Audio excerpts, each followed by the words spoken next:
Just wanted to get on really quickly. I'm headed to a meeting and had the opportunity to get on real quick.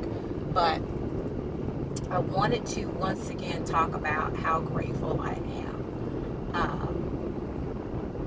In the morning prayer, I pray about how grateful I am, and I also talk about how appreciative I am for those who watch my videos, because you don't have to. But I wanted to talk about specifically how grateful I am to be alive, because, whoa, because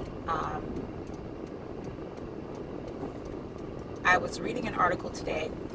There was an actress from the TV show Chicago Fire, and I think she was a Chicago resident, a local resident, and she was on the show Chicago Fire. And some know, some may not, that I am a native of Chicago. So anything that has Chicago, I'm automatically interested in. The good, the bad, and the ugly.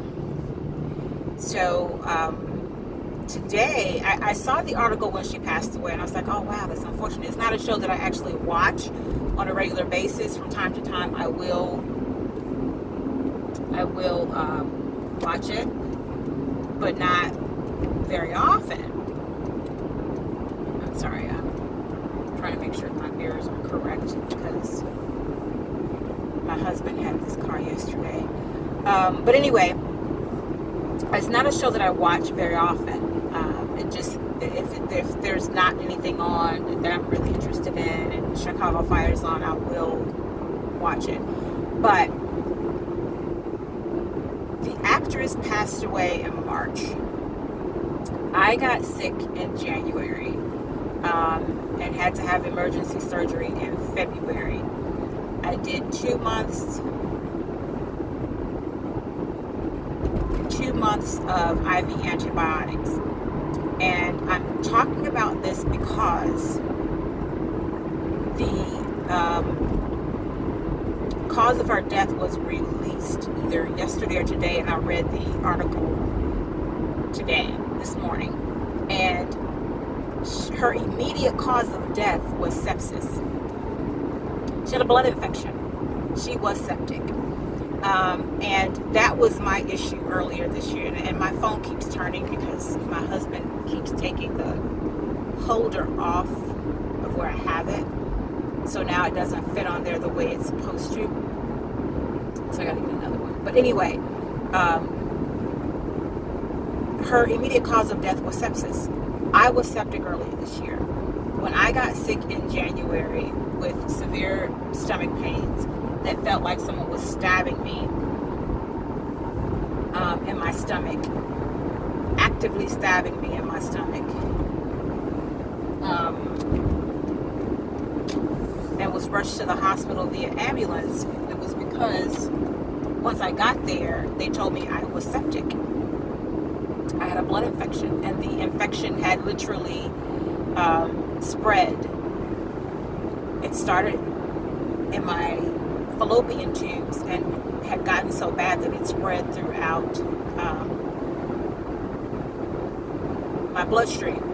And thankfully, they caught it in time, so they were able to put me on IV antibiotics and, pray that it actually worked, which thankfully it did.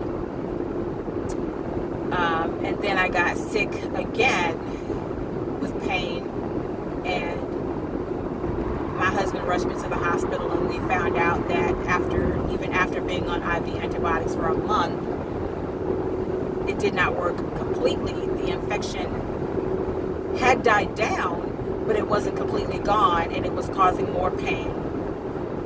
And so I had to have an emergency surgery in February. So I'm grateful to be alive, because in March, this young lady died from the very same thing that was trying to kill me. And when I was talking about that during that time, I said that I was lucky to be alive, that I'm blessed to be alive, that God has a purpose for my life, because I could have been dead. And a lot of people, I'm sure, did not understand the sincerity behind that or the validity behind that, because they don't understand what being septic is, what sepsis, and I can't pronounce the full term for it. I think it's septicemia, but I'm not 100% sure. But a lot of people don't understand the seriousness of that illness. Once you get a blood infection, it can take you out. It can kill you, just as it did this young lady. I got sick in January, did a month of antibiotics, had to have emergency surgery in February, and then another 6 weeks of antibiotics. And this young lady died in March from the very same thing that was trying to kill me. And my body had a chance to rest for a month and a half, and then I had to have another surgery where my entire uterus was taken out. I had a complete hysterectomy, and I had it because the infection started in my fallopian tubes. We didn't realize, we still don't know what caused it, like technically what caused the infection. We still don't know. I believe stress is what attacked my body, because I was dealing with my husband and his illness and the intensity of it, and was not letting go of those things that I was feeling. I was internalizing everything, and it was eating my body up from the inside out.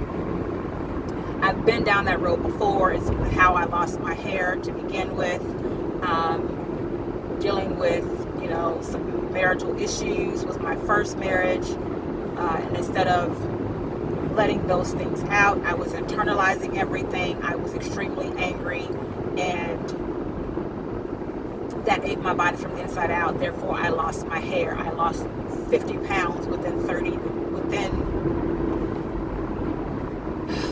months. I lost 50 pounds. I lost my hair. I was throwing up, couldn't hold food in. So stress attacks my body in that way. So I believe that's what happened this time. We don't know. The doctors don't know the real reason, as far the medical reason as to why the infection came about. But I truly believe that, of course, that it was stress. So I'm grateful. I'm so grateful to be alive, because I could be dead right now. My husband and children could have buried me. My grandbabies would be missing me. So I'm so grateful that right now I am here. Don't take life for granted. If your body feels strange, go see a doctor. If you don't have the funds to see a doctor, go see a doctor anyway. If you have to go to the ER, go to the ER. Go see a doctor if something doesn't feel right. So many people refuse to go to the doctor. They don't believe in doctors, or they don't have the funds for doctors. Your life is valuable. Don't take it for granted. Please don't. In the last 2.5 years, 15, 16, 17, 3 years, basically. It'll be 3 years this September. In the last 3 years, I have lost several family members. Several very important family members. One was suddenly, 2 we expected, actually 4 we expected because of age. But one was suddenly. And my family very well could have had yet another loss with me if I had passed away in January when all of this stuff started. So don't take your life for granted. Don't take your family members for granted. Don't take your loved ones for granted, because you just don't know. Let everyone know that you appreciate them. Let everyone know that you love them. Everyone in my family knows that I love them. I don't only just say it, but I make it known. And it took me a while to do that, because that's not the household that I grew up in, showing love. But once I was able to do it, I made it plain to everyone that this is who I am. I love you. And even if I don't say it, I'm going to show you that I love you.